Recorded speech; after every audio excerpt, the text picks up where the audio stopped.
আছোঁ গাড়ীত গাঁও ঘৰলৈ পামগৈ এতিয়া অলপ পিছত।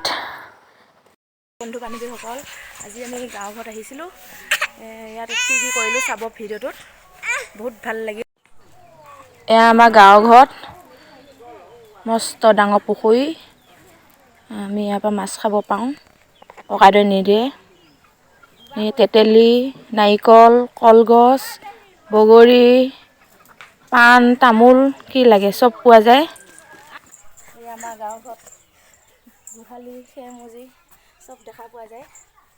এয়া আমাৰ খুচি ধেমালি কৰি আছে।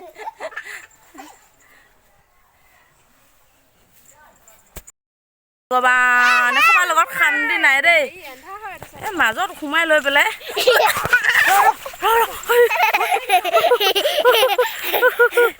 সৰিয়হ চব পিনে সৰিয়হ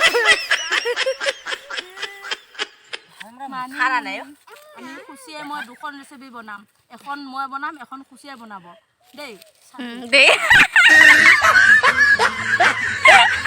দেই। এয়া সৰিয়হৰ মাজত ৰীল বনাই আছোং। ভণ্টিয়ে ভিডিঅ' কৰি আছে, খুচিয়ে মোক ডিষ্টাৰ্ব দি আছে।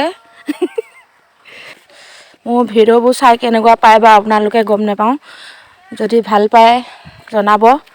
আকৌ কি বুলি কয় কেনেকৈ বনাব পাৰি, পাৰিলে কমেণ্ট কৰি শিকাই দিব।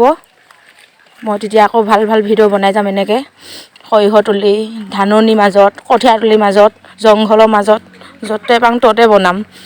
তাৰপিছত পুখুৰী পাৰতো বনাম। সেইবিলাক হেৰি একে সৰিয়হখিনি গোটেই গুড়া কৰি পেলালোঁ আধা আধি। গৃহস্থই ভাল চাগে কৈছে কি হাতী সোমালে ঐ বুলি গম পাই যাব।